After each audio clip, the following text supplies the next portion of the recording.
सौभाग्य की एक बात यह कि ईरान युद्ध के बीच में एक बहुत ही अहम खबर पर लोगों का उतना ध्यान नहीं गया जितना शायद जाना चाहिए था। नेपाल में नए प्रधानमंत्री ने शपथ ले ली, ये तो शायद आप जानते ही होंगे। लेकिन उसके बाद जो उन्होंने वहां किया है वो अच्छी तरह जानने की जरूरत है। जो विद्रोह हुआ था नेपाल में वो तो सबने देखा ही था, और इसको जेन जी विद्रोह कहा गया था। फिर चुनाव हुए और जेन जी प्रधानमंत्री बन गए। बालेन्द्र शाह नए प्रधानमंत्री बन गए, उनको लोग बालेन शाह भी कहते हैं। सिर्फ 35 साल के हैं, नेपाल के सबसे युवा प्रधानमंत्री हैं। सरकार बनते ही 100 पॉइंट का एक गुड गवर्नेंस रोड मैप बना है। यह प्लान नेपाल की ही पुरानी राजनीति को पूरी तरह बदलने वाला नहीं है। यह अगर चल पड़ा तो कई देशों तक इसकी गूंज जा सकती है, क्योंकि यह ऐसे कदम हैं जो इस इलाके में यानी दक्षिण एशिया में पहले कभी किसी सरकार ने नहीं उठाए। एक तो यह है कि जेन जी विरोध प्रदर्शन जो हुए थे उनमें मारे गए युवाओं के परिवार वालों को सरकारी नौकरी दी जाएगी, तो वो तो कई जगह होता रहता है कि जहां आंदोलनों के बाद सरकारें बनती हैं वहां आंदोलनकारियों को उसका फायदा मिलता है, वो कोई नई बात नहीं। लेकिन जो खास चीजें हैं वो बिल्कुल अलग हैं।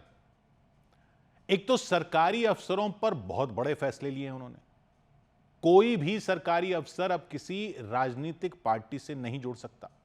अफसर ही नहीं, कोई भी सरकारी कर्मचारी किसी राजनीतिक पार्टी से नहीं जुड़ सकता। सरकारी टीचर भी किसी राजनीतिक पार्टी से नहीं जुड़ सकते। सरकारी प्रोफेसर भी किसी राजनीतिक पार्टी से नहीं जुड़ सकते। पॉलिटिक्स करनी है तो सरकारी नौकरी छोड़ो, नौकरी के साथ साथ पार्टी से जुड़े पाए गए तो सजा होगी। चलो ये तो सर्विस रूल्स का मामला हो गया, ये भी ठीक है। लेकिन सरकारी कर्मचारियों की कोई भी यूनियन अगर होगी तो वो किसी राजनीतिक पार्टी से जुड़ी हुई यूनियन नहीं हो सकती। यानी यूनियन भले ही बनाओ लेकिन वो यूनियन किसी राजनीतिक दल की यूनियन नहीं हो सकती। चलो ये भी हो गया। अब सुनिए, किसी भी कॉलेज या यूनिवर्सिटी वगैरह में जो स्टूडेंट यूनियन होती है या टीचरों की यूनियन होती है वो भी किसी राजनीतिक दल की, वो कोई छात्र विंग नहीं हो सकता राजनीतिक दल का। चाहे टीचरों की यूनियन बनाओ, छात्रों की यूनियन बनाओ, लेकिन इस यूनियन में किसी राजनीतिक दल के छात्र नेता नहीं हो सकते। यूनियन किसी पार्टी से जुड़ी नहीं हो सकती। ऐसा तो दक्षिण एशिया में कभी हुआ ही नहीं। भारत हो, पाकिस्तान हो, बांग्लादेश हो, नेपाल हो, सरकारी कर्मचारियों की यूनियनें, कॉलेजों यूनिवर्सिटियों की यूनियनें सब राजनीतिक पार्टियों के कब्जे में ही रहती हैं। लेकिन बालेन शाह ने यह नेपाल में खत्म करने का ऐलान कर दिया है। और वीआईपी कल्चर के खिलाफ तो आंदोलन ही हुआ था नेपाल में, तो वो फैसले भी लिए हैं जो और भी कई जगह लेने की कोशिश की जा चुकी है। लेकिन नेपाल में इसको भी बालेन शाह अलग ही लेवल तक ले गए हैं। अब किसी भी मंत्री, किसी भी नेता, किसी भी अधिकारी के काफिले के लिए वहां सड़क ब्लॉक नहीं की जा सकती। सड़क नहीं रोक सकते, ट्रैफिक नहीं रोक सकते, चाहे कोई भी हो। कोई सायरन नहीं बजा सकते ऐसे लोग, कोई रोड नहीं ब्लॉक हो सकता। ऐसे लोगों के लिए कोई स्पेशल सुविधा नहीं मिलेगी किसी वीआईपी को। सब आम लोगों की तरह चलेंगे फिरेंगे सड़कों पर। चलो ये भी कर दिया। कई जगह ये करने की कोशिश हुई है, लेकिन सबसे बड़ा जो फैसला इसमें दिख रहा है वो तो इससे पहले शायद कहीं कोशिश भी नहीं की गई। वो है सरकारी स्कूलों के बारे में। सभी मंत्रियों के बच्चे, सभी सांसदों के बच्चे, सभी सरकारी अधिकारियों के बच्चे अब सरकारी स्कूलों में ही पढ़ेंगे। सबको सरकारी स्कूल में ही पढ़ना होगा। सांसद बनना है, मंत्री बनना है तो अपने बच्चों को सरकारी स्कूल में डालना होगा। सरकारी अधिकारियों को भी अपने बच्चों को सरकारी स्कूलों में ही पढ़ाना होगा, नहीं तो नौकरी छोड़ो। अपने बच्चे प्राइवेट स्कूलों में पढ़ाने हैं तो सरकारी नौकरी छोड़ो। ये पहले कभी किसी ने नहीं किया।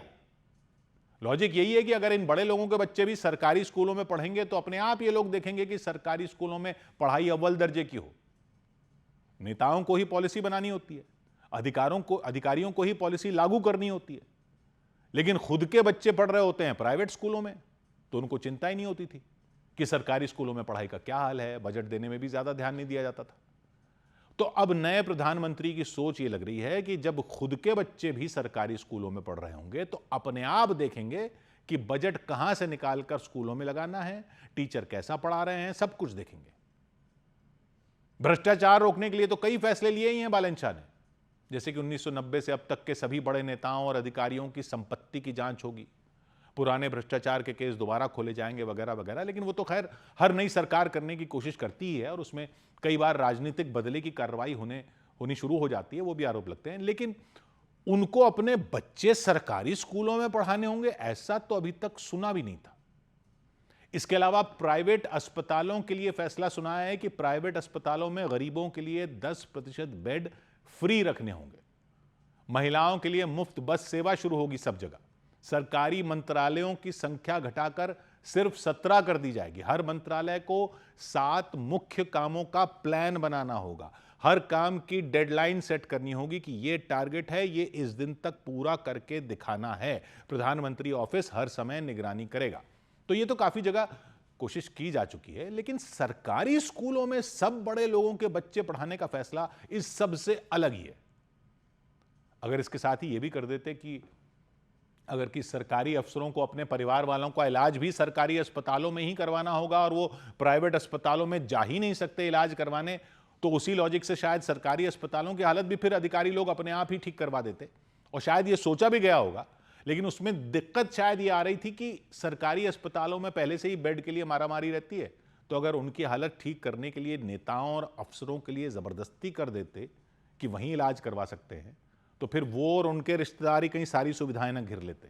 सारे बेड तो वो ले जाते, आम पब्लिक को इलाज फिर मिलता ही नहीं, जितना भी मिल पा रहा है उतना भी। तो अभी ये फैसला सरकारी स्कूलों तक ही रखा गया है कि सब बड़े लोग, यानी ये सब नेता लोग, मंत्री लोग, अफसर लोग, पहले तो सब अपने बच्चों को सरकारी स्कूल में डालो, फिर ये अपने आप उन स्कूलों को ठीक करने के लिए काम पर लग जाएंगे। और अगर स्कूल ठीक हो गए, स्कूलों में टीचर ढंग से पढ़ाने लग गए, स्कूलों में शिक्षा अच्छी मिलने लग गई, तो बच्चों का तो भविष्य सुधरेगा ही, देश का ही भविष्य सुधर जाएगा। तो प्लान सुनने में तो अच्छा लग रहा है, लेकिन आलोचना करने वालों की कमी नहीं नेपाल में भी, क्योंकि बालन शाह खुद युवा ही हैं, एक तरह से 35 साल के ही हैं और इंजीनियर हैं। नेपाल में इंजीनियरिंग की पढ़ाई करने के बाद उन्होंने स्ट्रक्चरल इंजीनियरिंग में एमटेक की डिग्री ली थी बेंगलुरु से। फिर काठमांडू के मेयर बन गए थे और आंदोलन ने उनको प्रधानमंत्री बना दिया। तो बाकी पुराने नेता लोगों को तो आप जानते ही हो, सब यही देख रहे हैं कि बहुत आए दुनिया में नई राजनीति करने वाले इंजीनियर, सब आते हैं बड़ी बड़ी बातें करने वाले कि ये कर देंगे वो कर देंगे, लेकिन फिर खुद भी उसी रंग में रंग जाते हैं जिस रंग को साफ करने का वादा करके आते हैं। तो बहुत से हैं जो वहां भी कह रहे हैं कि राजनीति अलग चीज है, इंजीनियरिंग अलग चीज है। भाई सबको साथ लेकर चलना पड़ता है। ये तो काठमांडू के मेयर थे, उनको गांव देहात के लोगों की समस्याओं का आइडिया नहीं। इंजीनियरिंग नहीं होती राजनीति, राजनीति में समझौता करना पड़ता है, गठबंधन करने पड़ते हैं, सबसे बातचीत करनी पड़ती है, क्षेत्रों के मुद्दे सुलटाने पड़ेंगे, समुदायों के मुद्दे सुलटाने पड़ेंगे, लोगों की भावनाओं का ध्यान रखना पड़ेगा, ये करना पड़ेगा वो करना पड़ेगा। मतलब पुराने चावल जो हैं राजनीति के, वो असल में डर रहे हैं कि अभी तो कुछ नहीं कह रहे, अभी तो सोच रहे हैं कि देखें ये नए प्रधानमंत्री क्या उखाड़ लेते हैं। लेकिन अगर उन्होंने वाकई उखाड़ लिया ना कुछ, तो सिर्फ नेपाल में नहीं उखड़ेगा, 100 बात की एक बात।